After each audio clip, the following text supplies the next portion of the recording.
Go ahead. Okay, so what I'll do today is again very much like modern physics, but I want to derive E equals mc squared and the extension thereof. There are various energy and momentum conservation problems in the back of the book, as I mentioned. I include them here for completeness. I would like for you to go through it, but I won't be lecturing on that. Really, with the new definition of energy and momentum, it's really nothing more than, no different than freshman physics, except you're putting in the new formulas for energy and momentum. But again, you have seen E equals mc squared in modern physics as well, but that, perhaps requires a little time. So let's see. The 3 force is defined to be the definite rate of change of momentum. But remember, momentum has a relativistic momentum over here. Okay? Work done by definition is F dot dx from some initial x, the initial 3 vector. This is the definition of work. So I can do it, let's see how I want to do it. Well, let me see. U dt and dx. Okay, so I'll do 2 things. Initial, final. I'll put this dt here, m gamma u, and then I'm going to do, listen, watch, I'm going to erase this pretty soon. I'll have du here, sorry, dt here, dt here. Now, dx over dt is what?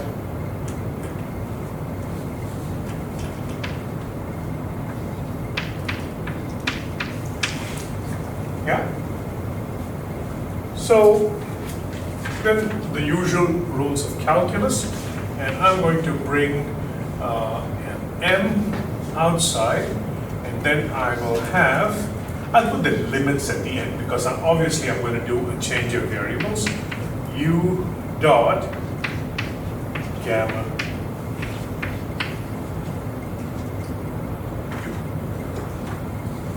u. Correct? Hopefully I'm not missed. Yeah. I brought the m outside, so I would have d of gamma u and u. Now, to simplify this, I do d of gamma u is equal to product rule, if you will, d gamma times u plus gamma times du.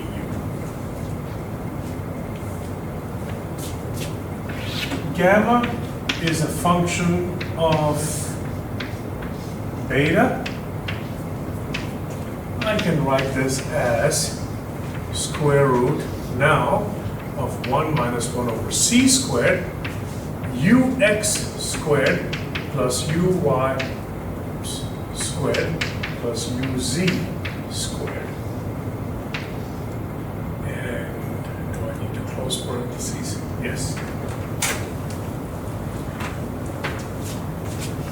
So what I want to do is write d gamma in terms of du. So then I can write this d gamma to be partial of gamma dui times du. Which way down? Repeated index means summation, but this is a 3-dimensional summation, so I'll just put this here very quickly. It's just the spatial part. That's what d gamma means. Gamma is a function of ux, uy, and uz. So for gamma to change, it changes along with ux, uy, using. So this is how you would do this. So you take the derivative with respect to this. I have the final expression here. It's very simple, but I want you to very quickly stare and verify that this is in fact true. And first of all, this is 1 over square root. So you can imagine the bottom becomes to the 3/2. Because when you take the derivative, 1/2, it's minus 1/2 minus 1. So it's minus 3/2. So it comes down to the bottom.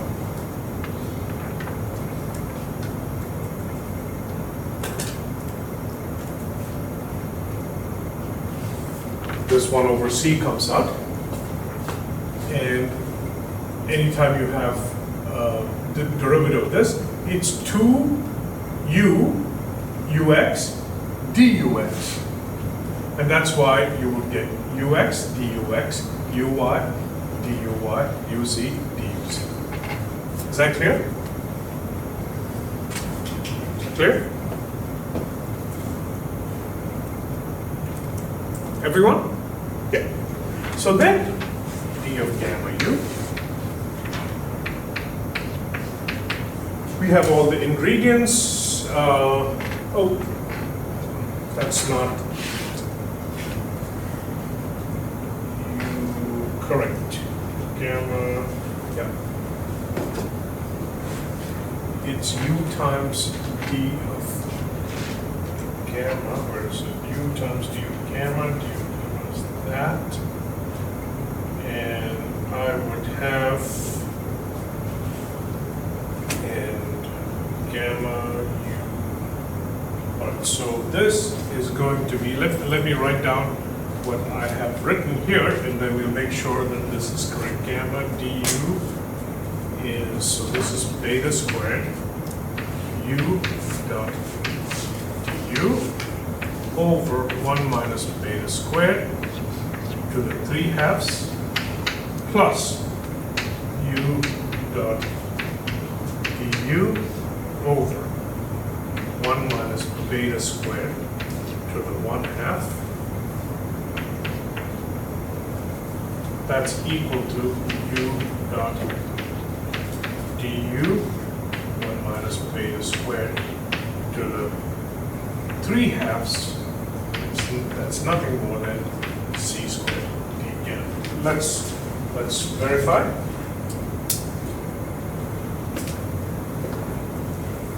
So first of all, I have gamma times du. Sorry, this is u dot that.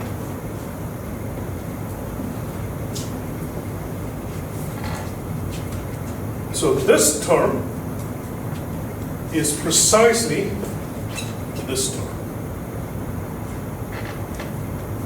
Correct?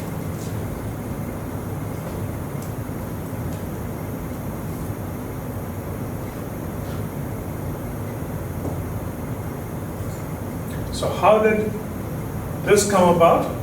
So it's d gamma times, so there's a u dot u.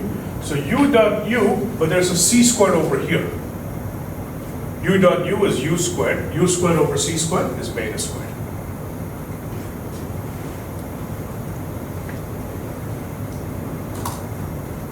Correct?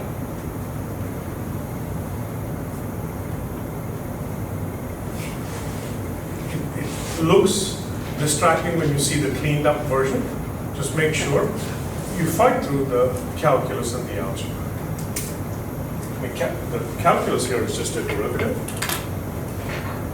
So now, and you can see we're almost done. Work done is m times integral of u dot d of gamma u, and that we saw is nothing more than integral of c squared d gamma. Now, I've changed the variables to d gamma, so it is from some initial gamma to some final gamma. Work done is mc squared gamma final minus mc squared gamma initial.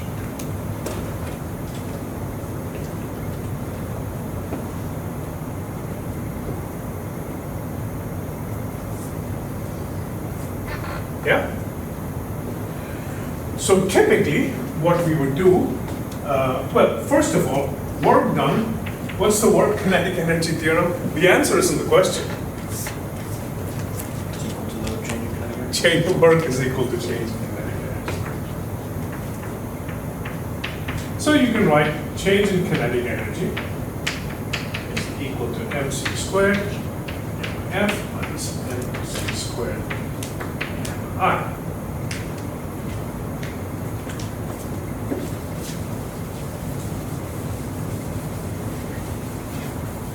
So from here, we can extract the expression for kinetic energy. So this is the change in kinetic energy. So suppose you start from rest. What would that mean? It would mean gamma initial is 1. Beta equals 0, gamma equals 1. So then, change in kinetic energy is literally kinetic energy. Because when you start from rest, whatever the definition of kinetic energy is, when you start from rest, the kinetic energy must be Whatever you're 0 yeah. initially. Yeah. So the change in kinetic energy is the kinetic energy because it started from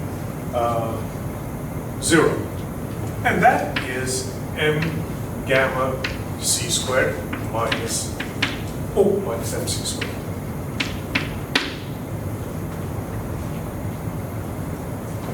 I wrote down the Taylor expansion of gamma. What was it?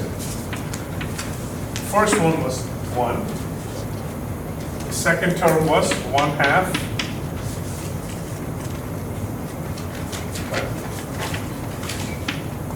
Beta squared. Correct? So in the non-relativistic limit, whenever I put this approximately equal to, it's a non-relativistic limit. So, well, let me first box it. So, kinetic energy is equal to m gamma c squared minus mc squared. So this is a fundamental result, but approximately, now I'm going to use mc squared, and I'm going to do 1 plus 1/2 beta squared minus mc squared. That's equal to 1/2 m u squared in our notation. Familiar result, eh? We would say 1/2 mp squared, but here we have used 1/2 m u squared. So this is how this comes about.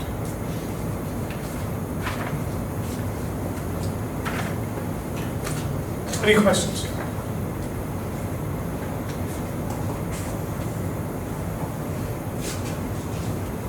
Okay.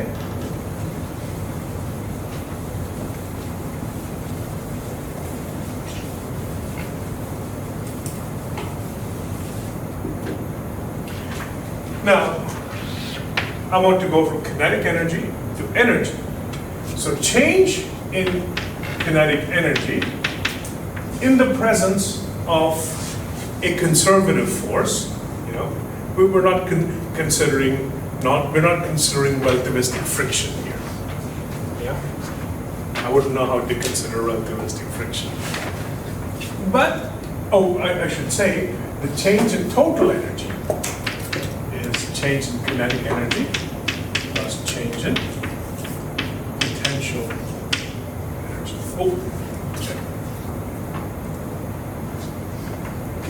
So now what I'm going to do, this is from conservative forces.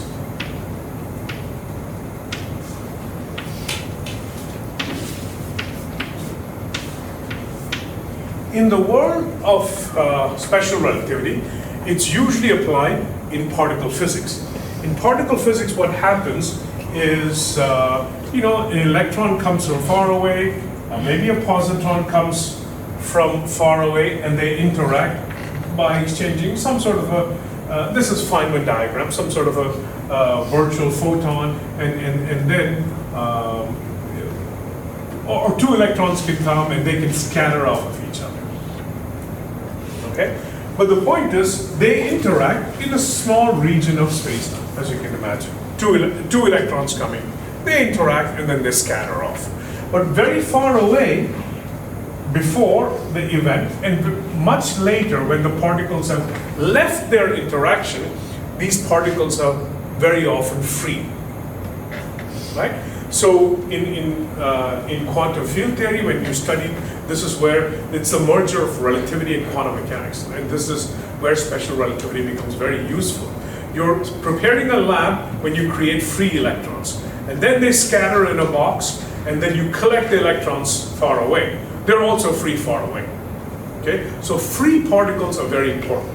As a matter of fact, it is so important that in typical quantum field theory, people struggle to define what a particle is. But it has been resolved close to 100 years ago. But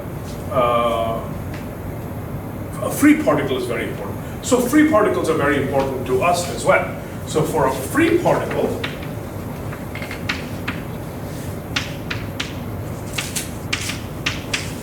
what is delta PE? 0. So then change in energy equals change in kinetic energy, which is, or I'm going to write it this way. This is m gamma c squared minus m c squared.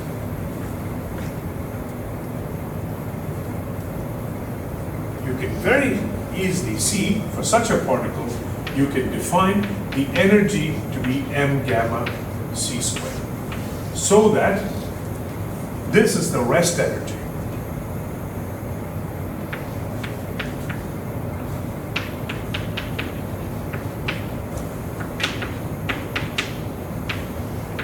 Let me explain the term. I use it, it's very descriptive. When I say rest energy, what do I mean?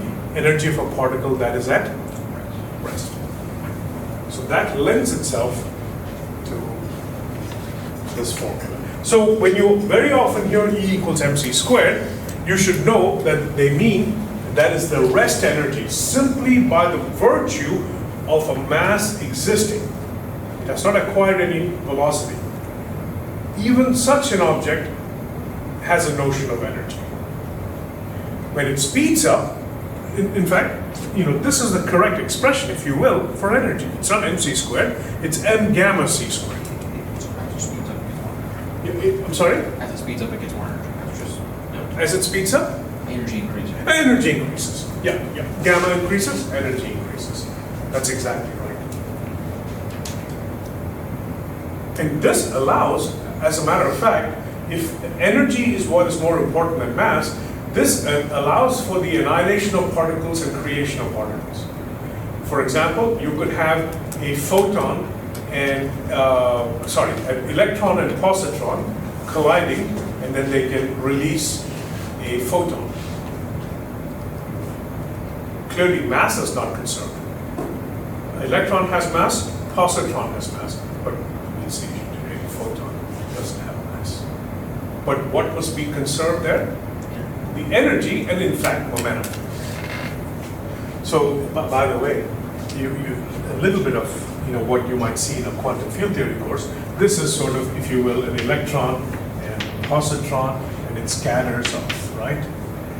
And you can see a nice rule here. So if you look at every vertex, you will see it has two solid lines and a dashed line. So Feynman said, wait a minute, if I follow these simple rules, I can calculate the probability just by drawing these diagrams. It has a much more complicated rule. It takes a while to get used to Feynman rules, but you can calculate it from diagram. If you're proficient enough, you know all the terms, and you just draw the diagram. That's possible, and you calculate the probability. And so that's in quantum electrodynamics. That's a rule. So you have two solid lines and a dashed line. The dashed line represents a photon. So one might consider this to be a virtual photon. It's not free, it's not a real photon because it doesn't get emitted. So just what I talked about, if you have an electron and a positron colliding, then the mass disappears and a photon emerges. If such a diagram were to exist, if such a phenomenon were to exist, what will happen? What will the diagram look like? Two solid lines and a dashed line. Same rule, and Feynman will tell you how to calculate. Very often, you might have two photons. Then there may be other things hidden that precludes a certain diagram. Yeah, but general rules, these sort of rules apply. And here, mc squared would apply, or m gamma c squared would apply. Because they're coming from infinitely far away, they interact, then something happens. Mass has been converted to energy. So hence the famous relationship. So, and I want to talk about photons today. Put it in a concrete setting. To do that, there's a relationship between energy and momentum of every free particle. Okay? So let me look at p squared, c squared. And I know what p squared is. It's m gamma u vector u squared c squared, correct? So that is equal to m squared gamma squared u squared c squared. Just bear with me in terms of the algebra, and that's equal to m squared gamma squared beta squared c to the fourth. Does it make sense? I converted u squared to beta squared. Okay. And then what I'll do is write this beta in terms of gamma. So that's equal to m squared gamma squared. Tell me if that's correct.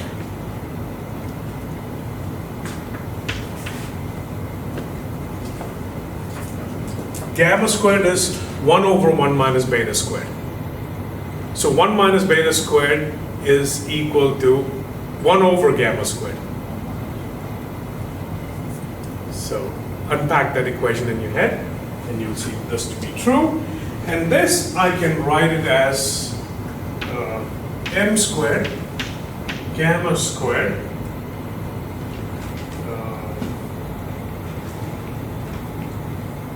c squared C to the fourth. minus m squared c to the fourth. So how does that work? Did I make a mistake? M squared gamma squared c to the fourth minus m squared. M squared c to the fourth. Is that It correct? should still be m squared gamma squared c to the fourth. And m squared c to the fourth. So this should be C to the fourth. c to the fourth. Yeah. So I just noticed I have a small typo in my notes that I have to fix. Good. So then I can write this as p squared c squared equals, what is it? M gamma c squared. M gamma c squared squared minus mc squared squared. Is that right? And this is p squared c squared equals e squared minus mc squared c squared.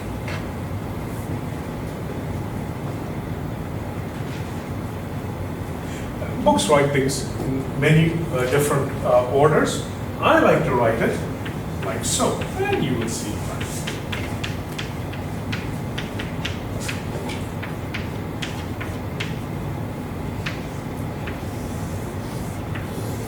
This is the relationship between energy and momentum of any fundamental particle.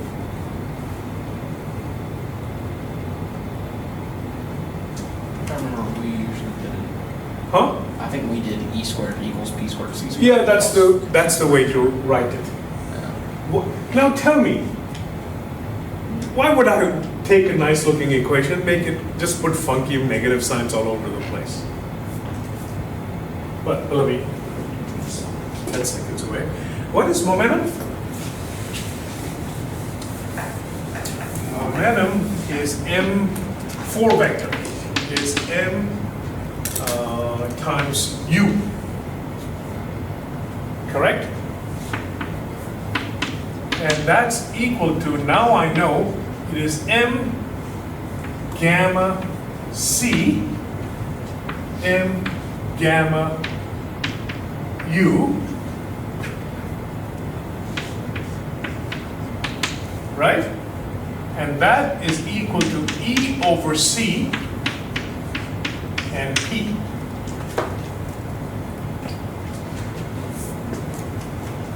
So that I should, now let me write an equation that I should not sound out. What is that equal to? So it is minus M squared C squared. Isn't U squared minus C squared?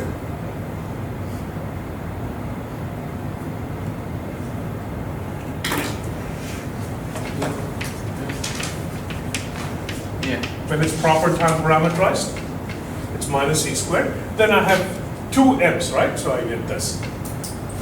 So if I treat this as a vector, and I should, what is that equation?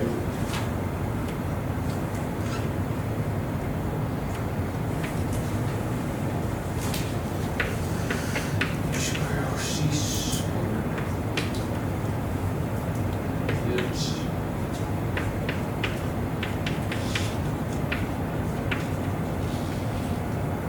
If I now multiply by C squared, what do I get? MC squared squared, or negative MC squared squared. Right, that we get that equation. So that's why I prefer to write it. And I also want you to get something in your head. In terms of momentum, energy is the time component.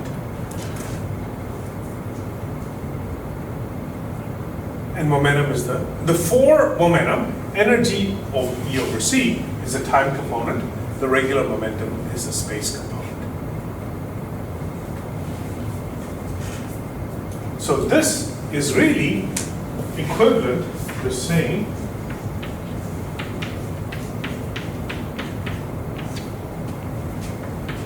minus M squared, C squared. So now I'm going to cheat.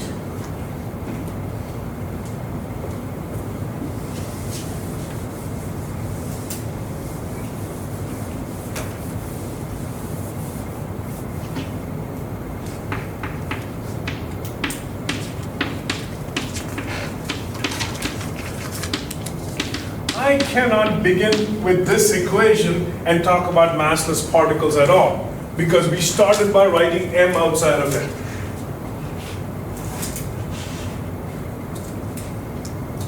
But people with insight, this is where physics is as much an art form as it is just pure science and logic.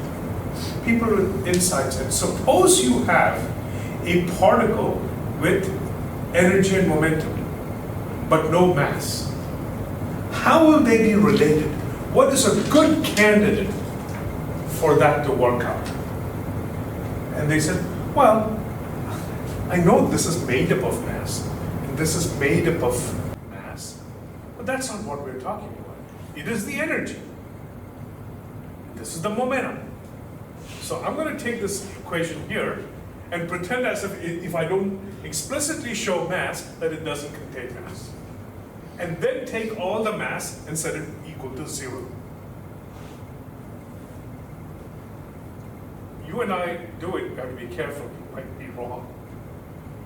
But other groups of very gifted, intelligent people do it, it's exactly what happens. In that case, it must obey if you want the energy of such an object to be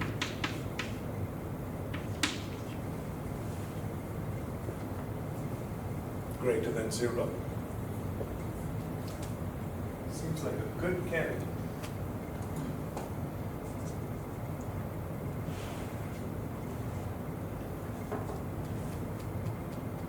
It's very convenient, you just said M equals 0. Yeah, just set n equals 0. E squared equals p squared, p squared c squared. We want energy to be positive, so E equals pc. This is exactly true for a photon. Let's see. What you've had quantum mechanics, right? Yeah. Yeah. What is E? Now I don't recall. It's h nu, right? Or is it h bar? Yeah, h nu. Yeah, h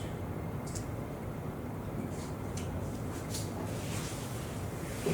Energy of a photon. I think so. From modern physics. That's from optics and modern. If I'm wrong here, it's your fault. Right? I think it was H equal no. P equals it's regular H. It's regular H. Yeah. It's not H bar. Yeah. Is that right, Looks right. I Veronica? think so, yeah. It's on you. I know.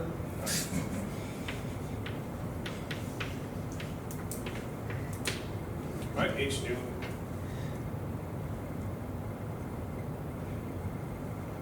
So H would cancel, and then I'll get nu lambda equals C. What is nu times lambda? Speed. Yeah, it's just speed. C. If you have, what's that? Yeah, it's math magic, right? If you have a massless particle, with what speed must it travel? Speed of light. Speed of light. So speed of light is a misnomer. What is speed of light really? Speed of a massless particle. Speed of massless particles. What are the speed of massless particles? It's the Lorentz invariant quantity. So to say that's why we call it light-like instead of saying that it is. That's why we call it light-like. Gotcha. The Lorentz transformation preserves the speed of light, or some number. That must be the number of massless particles. Oh, the speed of the massless particles. So if gravity does not have any mass, if there's such a thing as a graviton, how should they propagate? At the speed of, or speak of the speed of gravity. Maybe it should be the speed of space-time, or not space-time, the speed of Massive particles. yes, invariant speed of the universe. That's what it is. It's all tied together. And I think I have an even better hokey version. Because as long as we're being hokey, we have to be thoroughly hokey. So look at this equation. I'm going to put m in there. I'm going to put m back in there. Because this is not fair, right? You're going, wait a minute, this is a course in relativity. Why bring quantum mechanics to the whole knife to a gunfight kind of thing? Except I don't know which one the knife is or which one is the gun in this game. They're both pretty heavy in their own way. But if I cheat once again, and if I call this, let me make sure, yeah, m gamma c squared equals m gamma u times c. I can't do it. I just said m is equal to 0.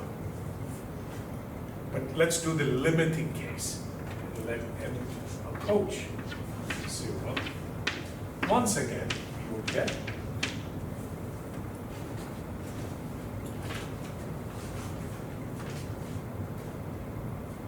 yeah?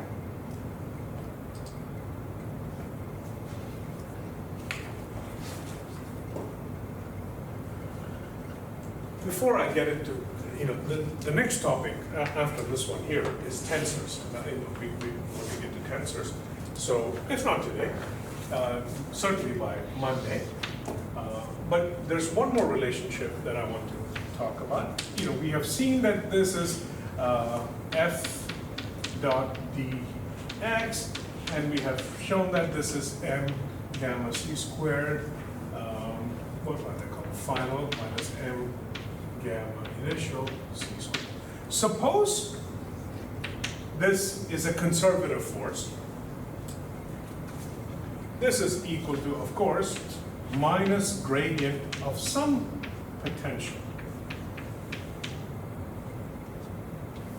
Right? That's what it means for a force to be conservative. It's the gradient of a scalar. And you can easily tell that this is nothing but phi. I want you to work this out. If you're not sure, come and talk to me. If you've taken E and M, you should know what I'm going to write. Just new notation. If you haven't taken E and M, fight it or drop by my office. Potential energy final minus potential energy initial. What's that? We thought you said drop out. Or drop out. All you who have taken in, I may drop have, out. might have said drop out. What I meant was drop by the office. He said drop. Yes, drop He said out. drop in. Drop out, Oh, drop in. No, he said drop in. Did he? Yeah, he said I drop heard in. drop out, and I was like, okay, I guess. You hear what you want to hear. Survival of the fittest. This is true. Yeah, you were Yeah, he wants to hear disregards the And so we you get a nice. Did I put this together? Yeah. So.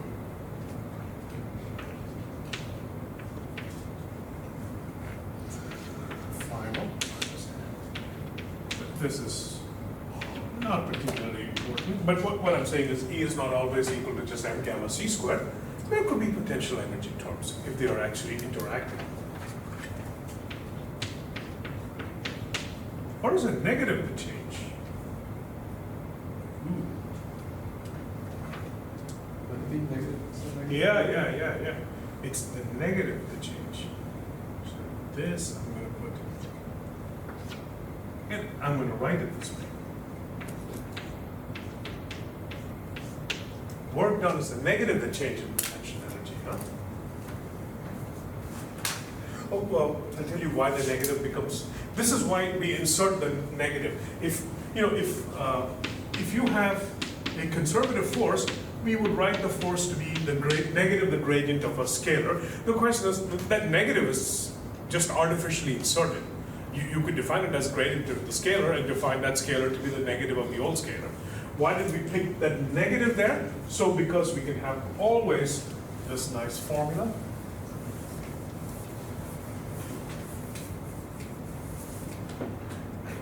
Because of this negative, you can see m gamma c squared plus, so final.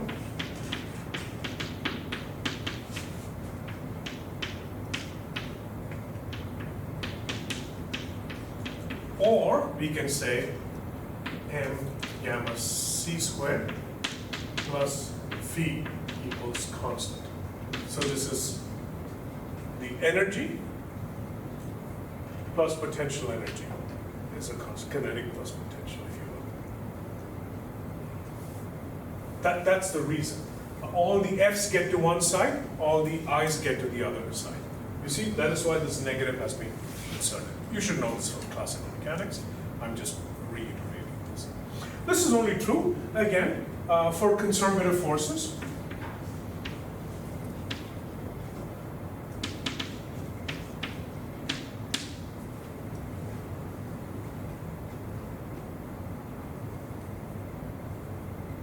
We don't know how to handle so easily non-conservative forces in relativistic settings, but there are tools for it.